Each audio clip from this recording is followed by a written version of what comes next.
Good morning, everyone. Welcome to the webinar, John Westbrook Award Lecture, Sharing Evidence and Strategies to Enhance Options for People with Disabilities, presented by Joan Starks.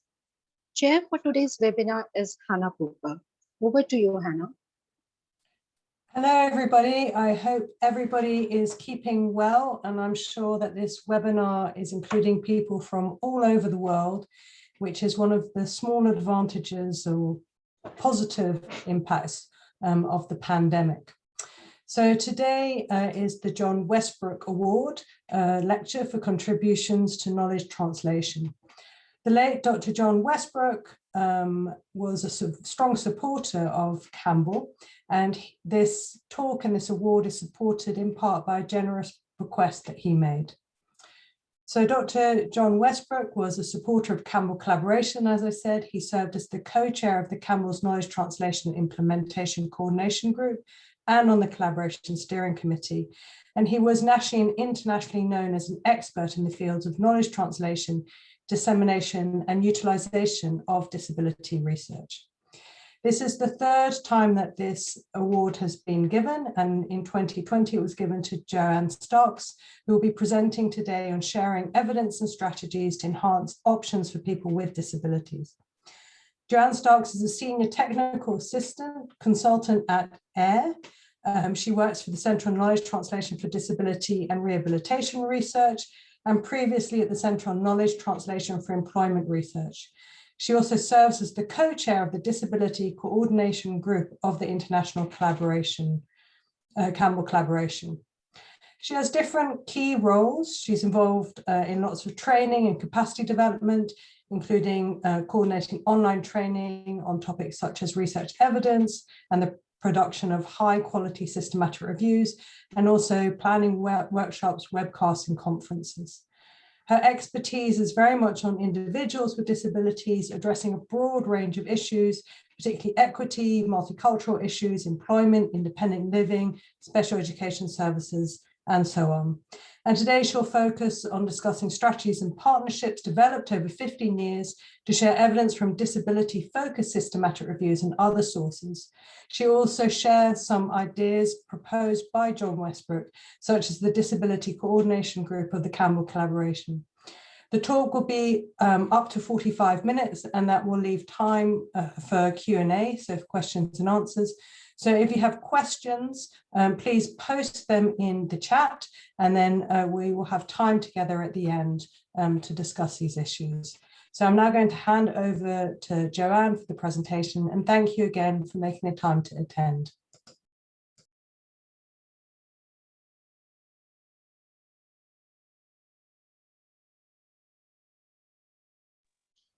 Joan, you are on mute.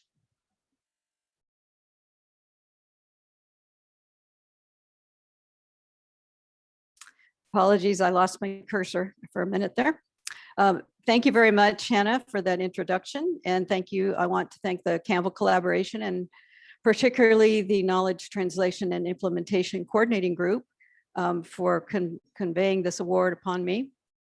And happy to have this opportunity to talk with you today. And I want to take a few minutes to talk about who was John Westbrook. And then after I do a little overview about John, I'll speak a little about knowledge translation generally, and then the evolution of the Disability Coordinating Group, an idea that was originated by John Westbrook and has come to pass and is now a thriving part of the Campbell Collaboration. My name is Joann Starks, as Hannah said. I'm happy to be here as the co-chair of the Disability Coordinating Group. So first, I want to speak a little bit about who was John Westbrook. I'm going to share a few words that came from his obituary, which some of it is a little more personal, some of it is a little more professional. John devoted his career to improving the lives of children and adults with disabilities. He was internationally recognized for his pioneering work in strengthening the quality and usefulness of disability research. He spent over 33 years at SEDL, a nonprofit educational research and development organization based in Austin, Texas, where he built the Disability Research to Practice unit into one of the organization's most prestigious areas of work. He directed multiple successful projects supported by US government funding. He also won numerous national and regional awards and served on the advisory boards of many disability-focused projects around the country. John was born in Alabama and grew up in Texas. He earned his bachelor's and master's degrees in speech and special education and a PhD in special education administration, all from the University of Texas at Austin. He began his career teaching multi-handicapped students at the Texas School for the Deaf. He also worked at the Texas Education Agency and the Texas Department of Mental Health and Mental Retardation before joining SEDL in 1982. When the company merged with American Institutes for Research in 2015, John became a managing researcher in AIR's disability and rehabilitation practice area. John was a generous, kind-hearted man. He was a mentor to many who worked for and with him, and I was privileged to have him as a mentor. John loved gardening, particularly tropical flowers, and he was an excellent cook, especially Southern style learned in his mother's kitchen. He also loved to travel. John's friends and colleagues miss his sharp wit, his intelligence, and his resilient spirit. He died of cancer on December 11th, 2016, at the age of 67. So now a little bit more about his work. I think Hannah touched on some of this in talking about the John Westbrook Award. John's work focused on strengthening the quality, relevance, and usefulness of disability and rehabilitation research to expand opportunities, choices, and service quality for persons with disabilities and their family. He was well known in his role as director of the Center on Knowledge Translation for Disability and Rehabilitation Research, KTDRR, and the Center on Knowledge Translation for Employment Research, KTER, both funded by the National Institute on Disability, Independent Living, and Rehabilitation Research, NIDLR, a center within the Administration for Community Living in the Department of Health and Human Services of the US government. John Westbrook was dedicated to promoting the development of a knowledge translation infrastructure for disability research based on the evidence synthesis resources within the international Campbell collaboration. As a result of his efforts, in 2008, Campbell established a disability subgroup within the Education Coordinating Group, with John Westbrook as co-chair. He is also an author of 3 disability-focused systematic reviews that are published in the former Campbell Library, now the journal Campbell Systematic Reviews.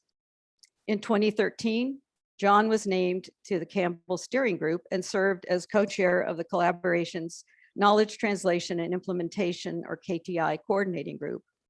He also established relationships with other international entities working in the KT arena, such as the Canadian Institutes of Health Research, or CIHR, the Evidence for Policy and Practice Information and Coordinating Center, EPICenter, and the Cochrane Collaboration. The teams of colleagues who worked with John and are carrying on the projects he started also continue these relationships that he initiated some years ago.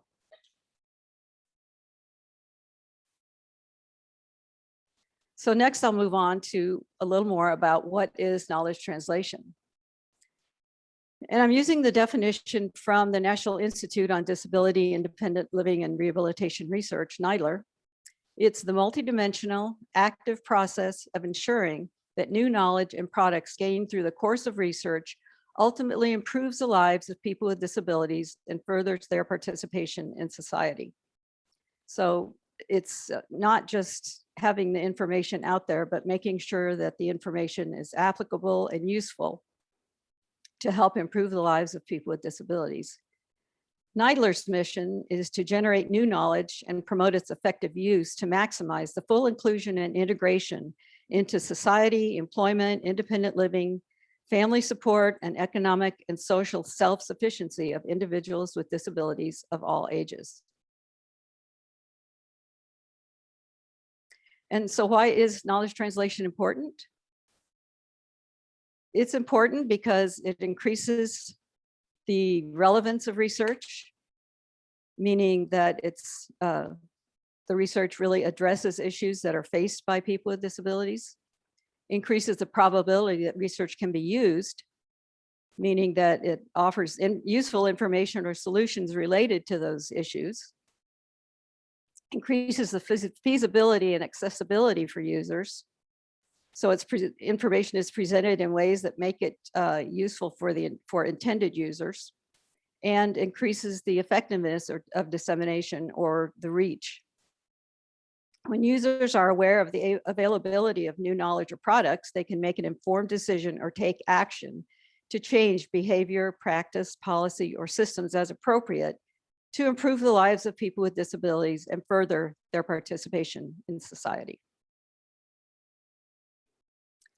Next, I'll look at the Knowledge to Action Framework, or KTA. There are many models of knowledge translation, but this is one of the frameworks or models that has been most used over time.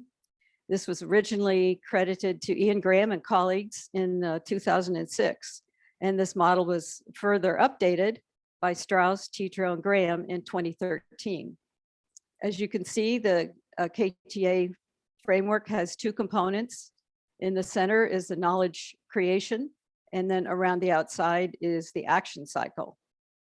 So the KTA process is complex, and it does not mean that all these things directly relate to each other. You can see multiple arrows going in very different directions, because you could start anywhere and continue on to have relation among these different pieces and parts. So it's a wide-ranging framework that covers every eventuality, but it definitely emphasizes the collaboration between knowledge producers and knowledge users throughout this KTA process. So look at it a little bit more closely. The knowledge creation part is in the middle.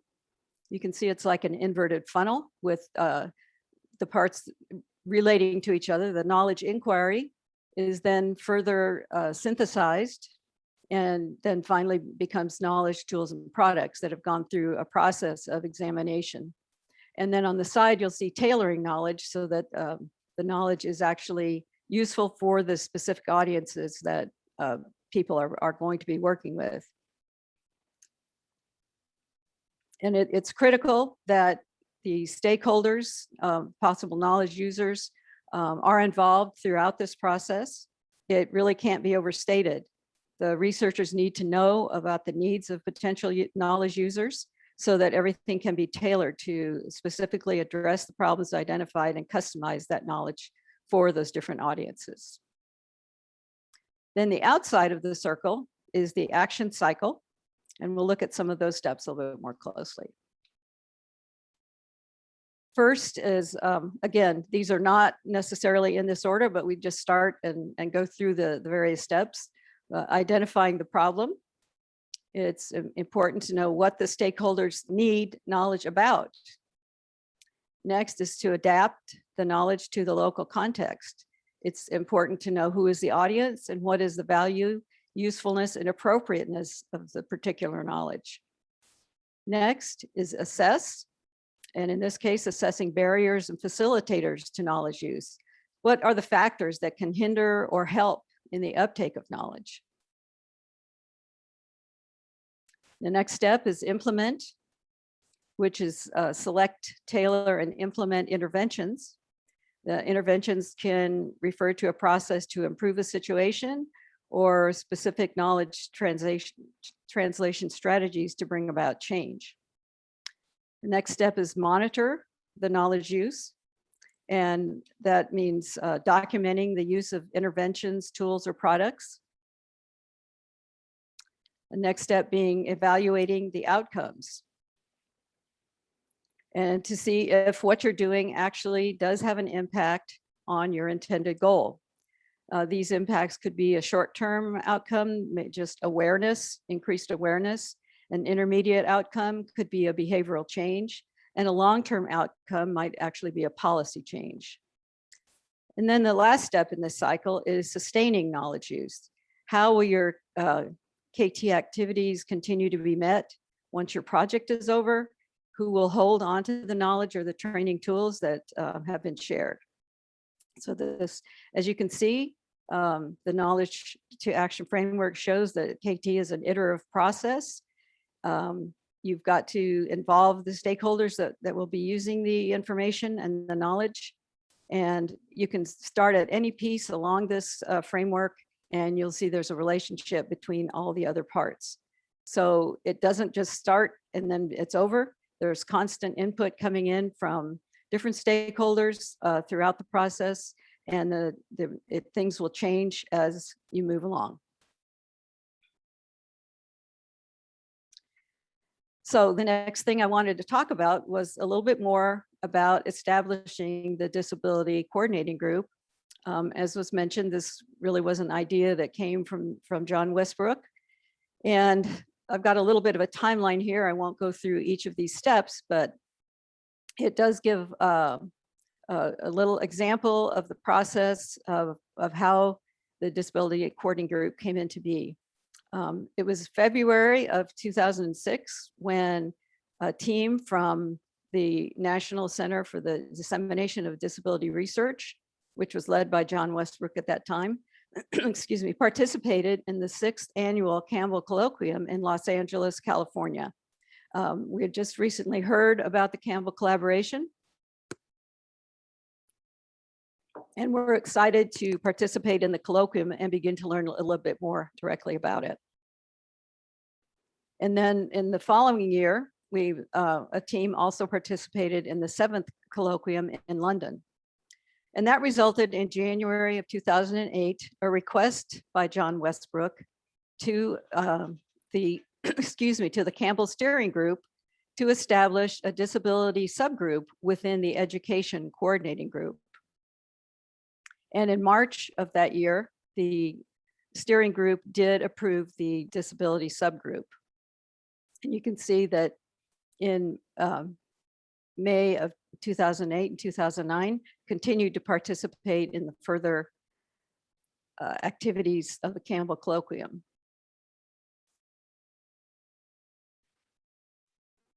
In 2010, we participated in the joint colloquium of Cochrane and Campbell that took place in Keystone, Colorado. And in 2011, Oliver Vent became a co-chair. And in March was our first systematic review. There were several systematic reviews that were supported throughout this time through the assistance of the Center on KTDRR and the Center on KTER, both funded by NIDLR, as I mentioned earlier. So our idea was to get systematic reviews out there, addressing issues that people wanted to know more about. For example, this first one was adult employment assistance services for persons with autism spectrum disorder, effects on employment outcomes. And this was a first systematic review. Going through our timeline, in October, the Center on KTDRR was funded by NIDLR, and this took over from what was previously the National Center. In May of 2013, the 13th Campbell Colloquium took place in Chicago. And at that time, John Westbrook and Robin Milden were named as co-chairs of the Knowledge Translation and Implementation Coordinating Group, which took over from previous to that known as the Users Group.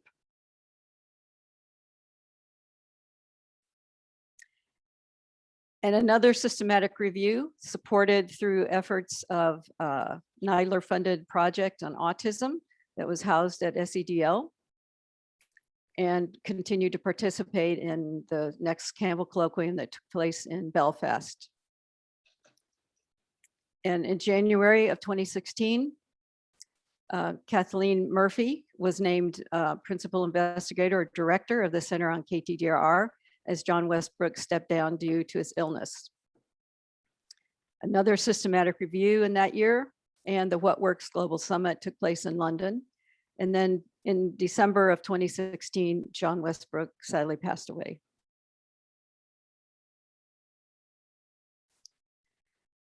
And I was at that time named as co-chair of the disability subgroup along with Oliver Vent.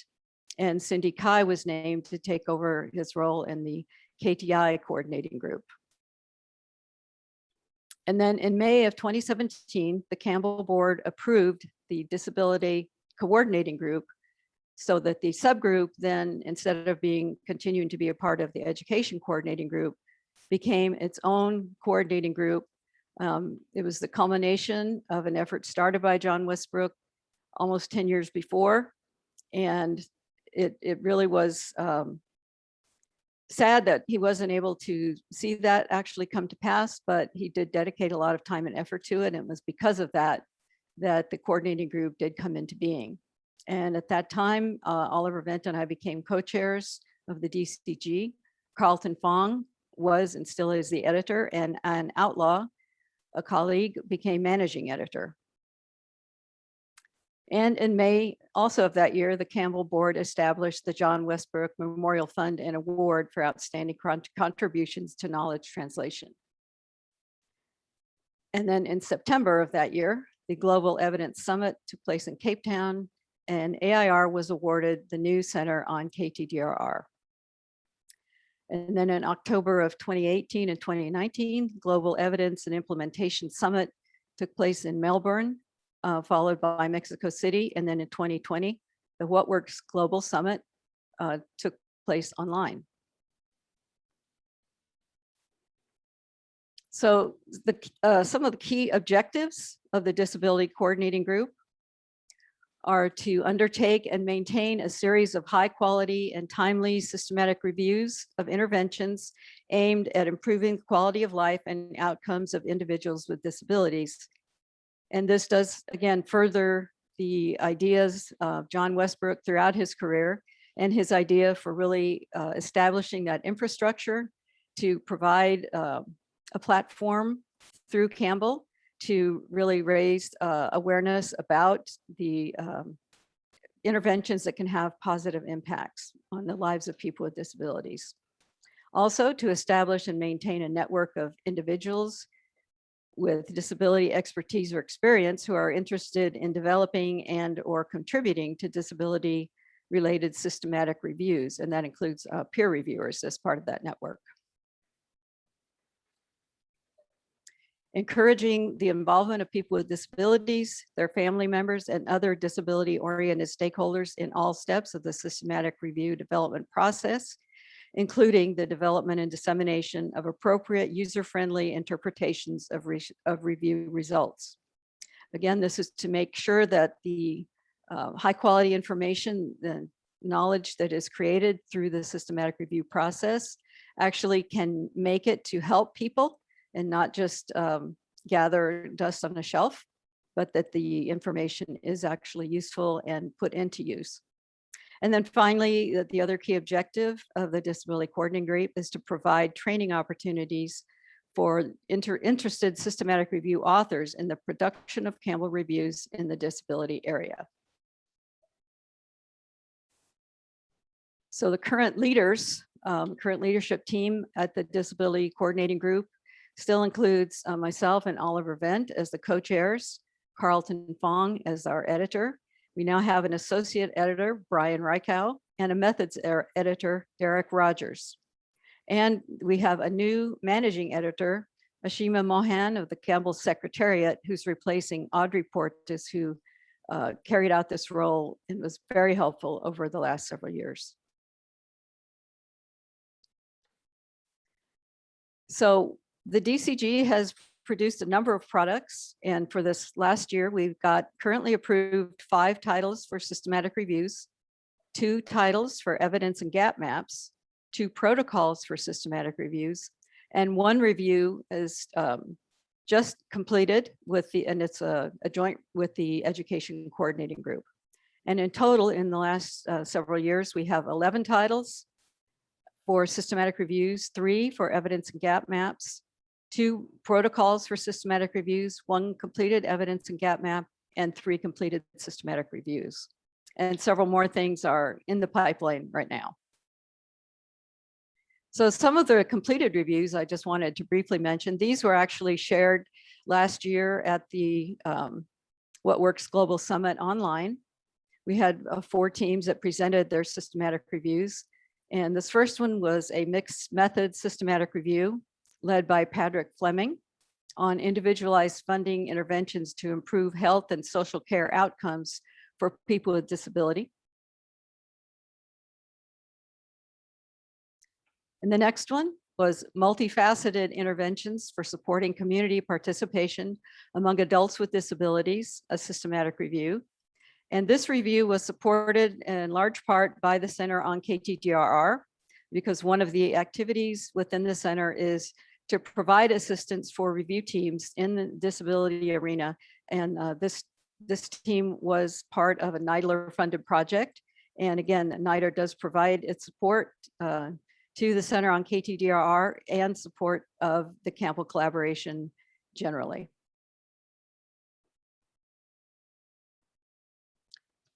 Next, interventions for anxiety in school-age children with autism spectrum disorder, a systematic review.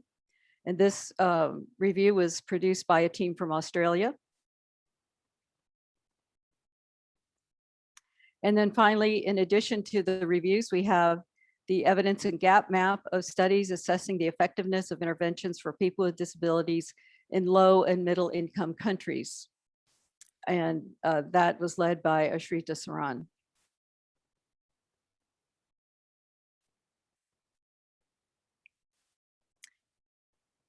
So some of the future plans of the Disability Coordinating Group, the leaders are encouraging interested individuals to become affiliated with the group, and we definitely want to expand both our advisory board and the editorial support.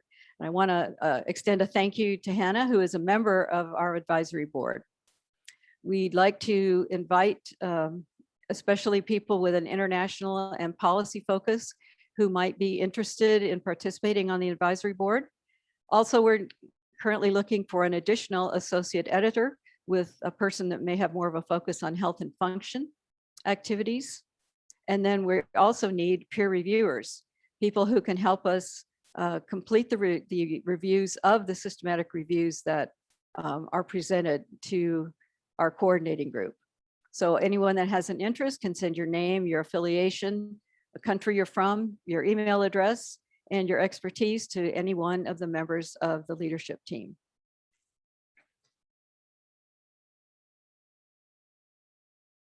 A few references here. And this is the contact information. I'll go ahead and leave this slide up for a little bit so that if you would like to contact us, if you would like more information about the coordinating group, I'd be happy to share that, as would any of the other members that are listed here as part of our leadership team. So I just want to sort of wrap things up today by saying that I feel very privileged to have worked with John Westbrook for 20 years at SEDL and after its merger with the American Institutes for Research. This steered my career to focus on dissemination and utilization, and then the larger field of knowledge translation, specifically working with researchers in the area of disability and rehabilitation. I first heard of the Campbell collaboration in 2005. And then, as I said, Dr. Westbrook and our team were introduced to the Campbell collaboration at the 2006 colloquium in Los Angeles. We eagerly embraced the ideas of promoting positive change through enabling evidence-based policy and practice.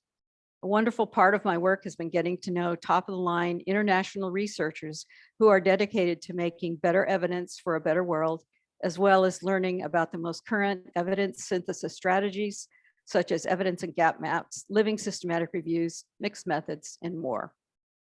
For the next decade, I supported Dr. Westbrook's efforts, including working with the KTI coordinating group and taking steps, as mentioned, to establish the disability coordinating group. Although Dr. Westbrook wasn't able to appreciate this achievement when the DCG was established in 2017, but his goal was achieved to raise awareness of disability research within Campbell and around the world. I'm proud to be a part of a team of dedicated colleagues who helped achieve that goal and who continue to champion the development and expansion of the Disability Coordinating Group to increase the numbers of evidence syntheses and the use of such evidence to improve the quality of life and outcomes for people with disabilities. So thank you very much. And I guess if there's any questions. Yeah, so thank you so much, Joann, for giving an overview of what the Campbell Disability Group is trying to achieve and where people can become involved. We have one question which we can start with, but while Joann's answering that question, now's a really good opportunity for other people to put questions in the chat. So the question that we have is from, forgive me if I mispronounce it, from Jiffy Cantor, who has a question about systematic review training. He or she says, in our evidence-based center, we're trained in JBI methodology. We would like to pass also training of Campbell specialized on the area of disabilities. And this is in the Czech Republic. Is there a chance for an online training? Well, thank you very much for that question. We do provide online training. We have not had a specific training on systematic reviews recently, but we do have several recorded sessions that are available through the Center on KTDR that I was speaking about earlier. So if you can say, if you can send me your contact information, I'd be happy to follow up with you and see what kind of information we might have to share. Okay, thank you. And then I've got a question from Howard White, who says, can you say a bit more about knowledge translation aspects, both in your own work and for the disability group? Well, thank you for that question, Howard. Yeah, I think knowledge translation has really been a key focus for so many years. It's just part of the air that I breathe, I think. Wanting to be sure that we work with stakeholders from the very beginning so that we can find out what questions need to be addressed, and then make sure that as that information is developed, that it is received by people who can use it.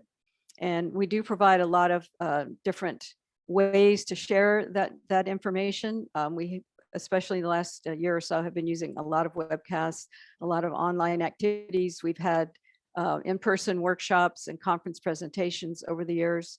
And we also have information briefs that we have shared. And we have an online KT library that is sponsored through the Center on KTDRR. And so the Disability Coordinating Group does use some of these channels. We have, in sharing information, worked closely with Campbell in the past. A number of Campbell people have made presentations, including Howard, as part of our online workshops and webcast series, as well as people from CIHR and from the Epicenter that I mentioned earlier. Really establishing these relationships and networks with people around the world through, with the support through Campbell has just been critical in making sure that that information gets out there to where, excuse me, people are able to put it to good use. Okay, thank you. Any other questions? I have a question which is based on the evidence and gap map, or your knowledge about what's coming through the pipeline. Are there specific systematic reviews that you would love to see the Campbell Disability Group do or lead as a kind of a challenge or invitation to people who are listening today? Well, that is a great question. Of course, there's so many topics that can be addressed. And I think rather than me give actually what I think would be best, I'd just like to encourage everyone to come and participate with our group. And I think in those joint discussions, we'd be able to see among the many topics out there, which would be most helpful and most useful. Oh, and I'm seeing that I've got a typo here in my contact information. Oliver Vent of Purdue is P-U-R, not P-E-R. Sorry about that. One other thing, my colleague Kathleen Murphy mentioned that I should tell you about a monograph that was supported through the Center on KTDRR, developed by Melanie Barwick. And she's another well-known name in knowledge translation. It's called the knowledge translation, the rise of implementation. And if you haven't seen this, please go to our website for the Center on KTDRR. It's www.ktdrr.org.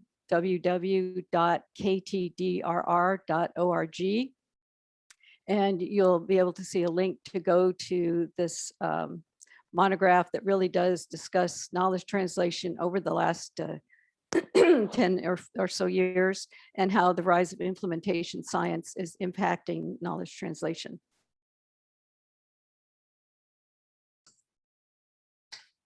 Okay, I'll just put out one more request if there are any other questions, or if Joanne has anything else to add.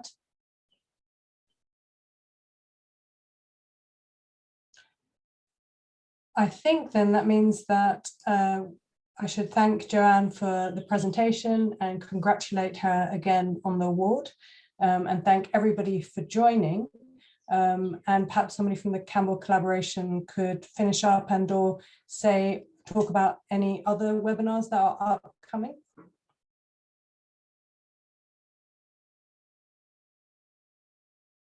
Thank you again to everyone. I haven't touched on this because as I'm online, I actually don't know what the next webinar is, but we have a monthly webinar series, of which this is one. So to have a look at our website, and you'll see what the next one is. We're going through the coordinating groups, or different coordinating groups are hosting different webinars each month. So I'm not sure which group is next month, but so on our website you'll find a list.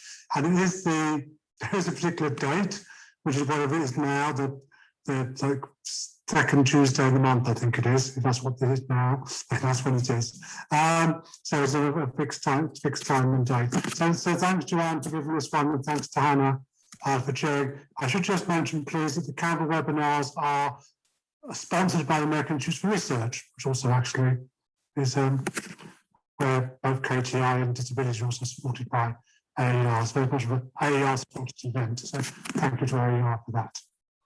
Thank you for mentioning that, Howard. I think I was remiss in pointing out that AIR is also providing direct support to the Disability Coordinating Group in, excuse me, in terms of supporting peer review and some travel activities.